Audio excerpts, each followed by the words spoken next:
es la inflación, y bueno, se entiende que la inflación es un proceso caracterizado por el aumento sostenido en el nivel general de precios, cuyo efecto principal es la pérdida del poder adquisitivo del dinero, ¿no? Y sobre esta definición, bueno, hay consenso, ¿no? Las divergencias en relación a la inflación aparecen entre los distintos enfoques cuando se analizan las causas de este fenómeno, ¿no? Y bueno, vamos a hablar un poquito sobre las distintas teorías que explican las causas de la inflación, ¿sí? Cuando pensamos en este fenómeno, en este proceso, tenemos que tener en cuenta que, bueno, que podemos ubicarlo como un problema del capitalismo a partir de las décadas del 50 y del 60, y aparece este fenómeno por primera vez en un marco de altas tasas de crecimiento, alto nivel de empleo y mayor participación relativa de los salarios en el ingreso. Bueno, ¿cuáles son las causas de la inflación? Y acá un comentario, ¿no?, que tiene que ver con la forma en la que nos parece importante abordar este fenómeno, ¿no? Además, bueno, específicamente en un país como el nuestro en el que estamos atravesados, ¿no?, por este problema o este hecho económico. Por un lado, bueno, pensamos que no es posible abordar el fenómeno como un problema universal e histórico, ¿sí? No siempre las causas de la inflación responden a los mismos fenómenos y no es lo mismo las distintas situaciones particulares de los países que hacen que el fenómeno se presente de una u otra manera. Y en ese sentido, por eso es importante tener en cuenta que es causado por múltiples determinaciones que pueden tenerse en cuenta, tanto internas como externas al país que estemos analizando y a la situación puntual en donde hay un aumento sostenido en el nivel general de precios, ¿sí? Esto como para marcar, digamos, metodológicamente cuál es nuestra postura en relación al tema de la inflación. Porque, bueno, sabemos esto que les decía, ¿no? ¿Por qué estoy hablando y compartiendo con ustedes esta presentación sobre el desempleo y la inflación, definiendo qué entendemos por desempleo, qué entendemos por inflación y cuáles son las causas que explican a cada uno de estos fenómenos? Y porque en relación a cómo entendemos eso, después están las medidas y las herramientas de política económica que se pueden utilizar para intentar solucionar estos problemas, ¿sí? Entonces, si de pronto la interpretación que se hace de la inflación es una, en relación a cuáles son las causas, y bueno, ¿qué va a hacer el Estado? Va a intentar atacar esa causa.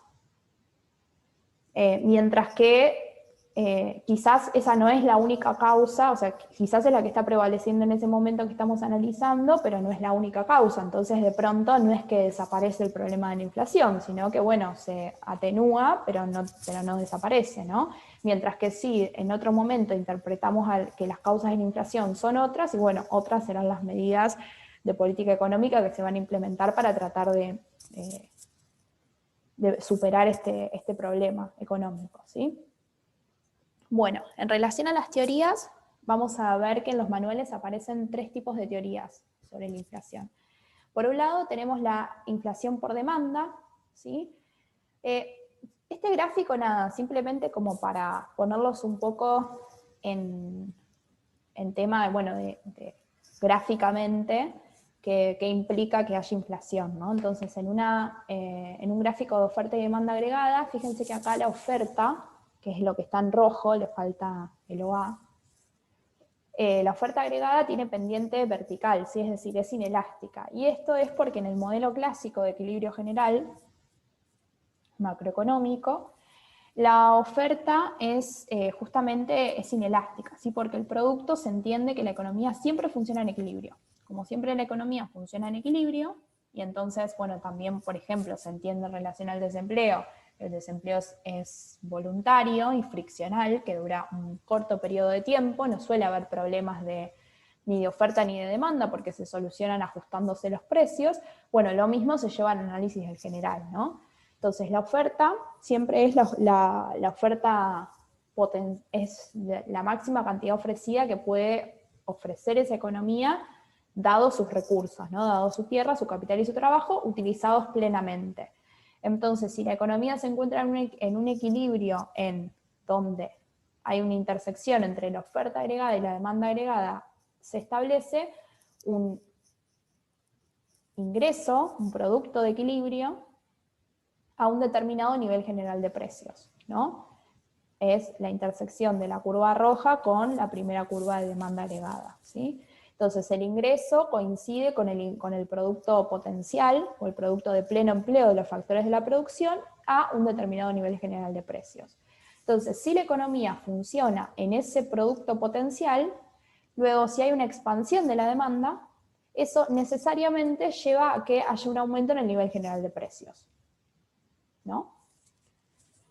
Y esta inflación por demanda, estas teorías de inflación por demanda están estrechamente vinculadas con lo que se conoce como la teoría cuantitativa del dinero también, ¿no? Y con la conocida ley de los mercados de Say, ¿no? Que toda oferta genera su propia demanda, ¿sí?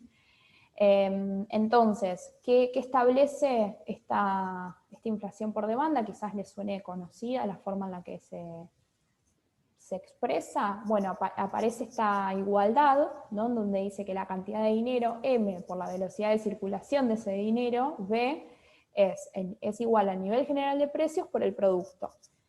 ¿Qué establecí recién? Que el producto es constante. O sea, la economía siempre funciona utilizando plenamente sus factores productivos, ¿no?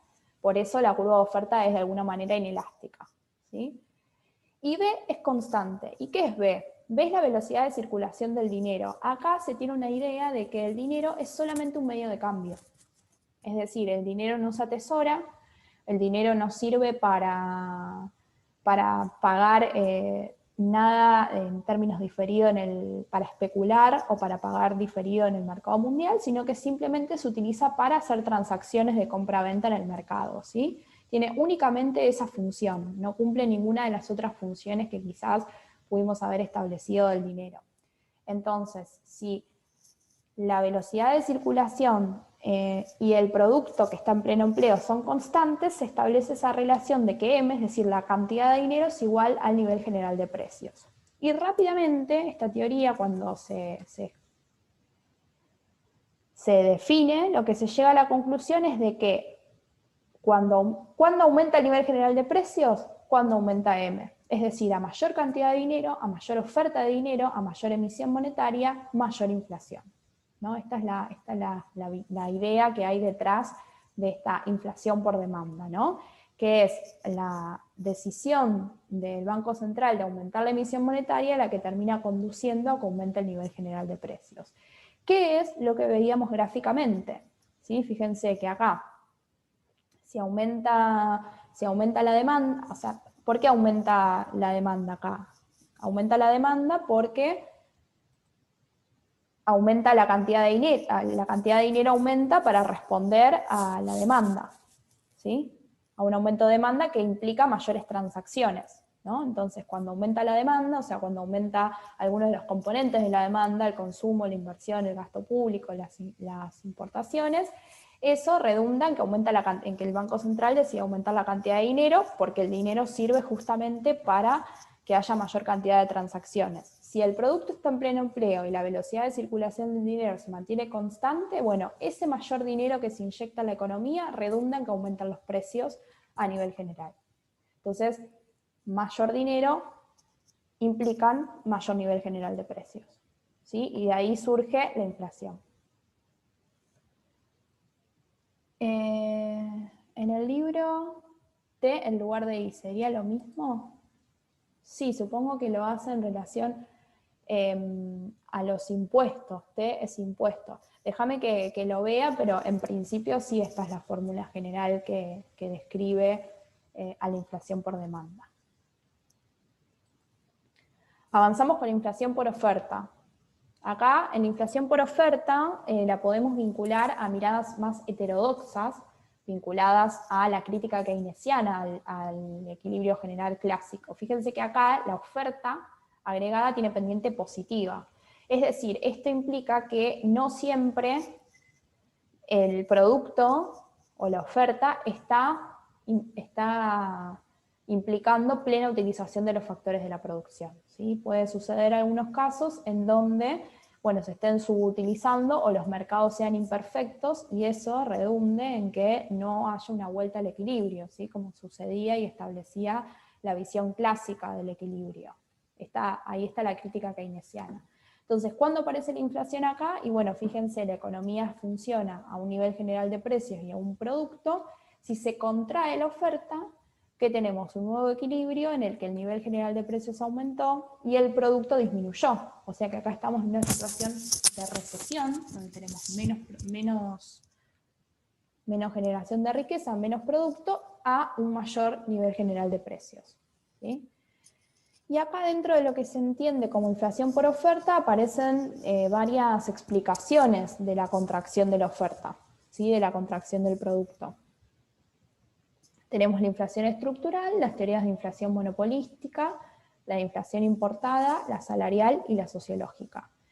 Dentro de lo que se entiende como inflación estructural, bueno, acá lo que se entiende es que el fenómeno de inflación aparece en los países latinoamericanos en la década del 50 y 60 a partir de los procesos de industrialización tardía que atravesaron estos países en esas décadas, y donde se establece que, bueno, conjuntamente con ese proceso de industrialización aparece también la sindicalización de la mano de obra, de los trabajadores, y eso repercute en considerar que aparece inflación, aparece contracción de la oferta porque aumentan los costos de producción estrechamente vinculados al costo del factor trabajo. Es decir, como aumentan los derechos, digamos, que van sumando los trabajadores que participan de la industria, ¿sí? Eso repercute en que aumenten los costos y por lo tanto, como aumentan los costos de producción, aumentan los empresarios, aumentan los precios de los bienes que venden y eso genera un aumento en el nivel general de precios. Cuando pensamos en inflación monopolística, estamos pensando en un tipo de inflación en el que se considera que el aumento de precios vinculados a la oferta tiene que ver con las estructuras y la concentración del capital, ¿no? Las estructuras de los mercados de competencia imperfecta y el poder que tienen los empresarios que participan de esos mercados, de la posición dominante que tienen para tomar decisiones sobre los precios.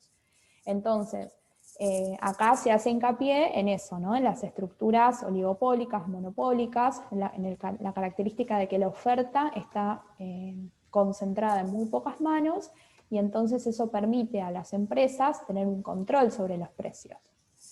Y de ahí que se genere un aumento de precios que repercute en este fenómeno de inflación. La inflación importada tiene que ver con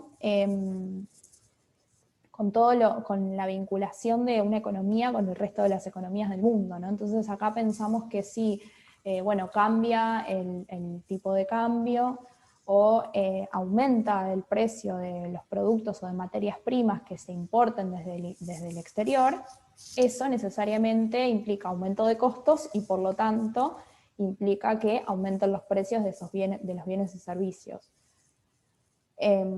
Acá, bueno, estamos pensando más en la inflación no tanto como un fenómeno interno, sino que estamos pensando más como un fenómeno externo, ¿no? Explicar la inflación por lo que pasa en otros países, no solamente por lo que pasa en el interior de un país, ¿no? Como puede ser Argentina.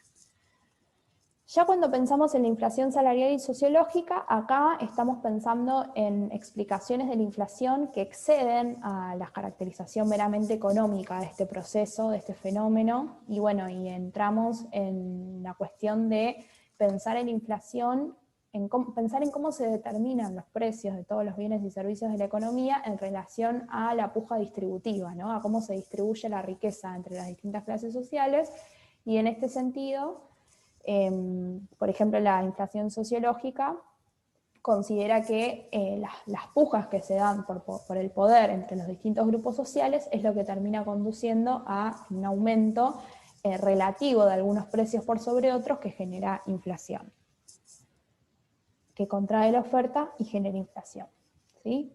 Y bueno, el último ejemplo de inflación por oferta que ustedes van a encontrar desarrollada es el de la inflación cambiaria, que bueno, aparece como una aproximación al caso argentino de inflación y que parte de explicar el problema inflacionario como un problema de estructura productiva desequilibrada.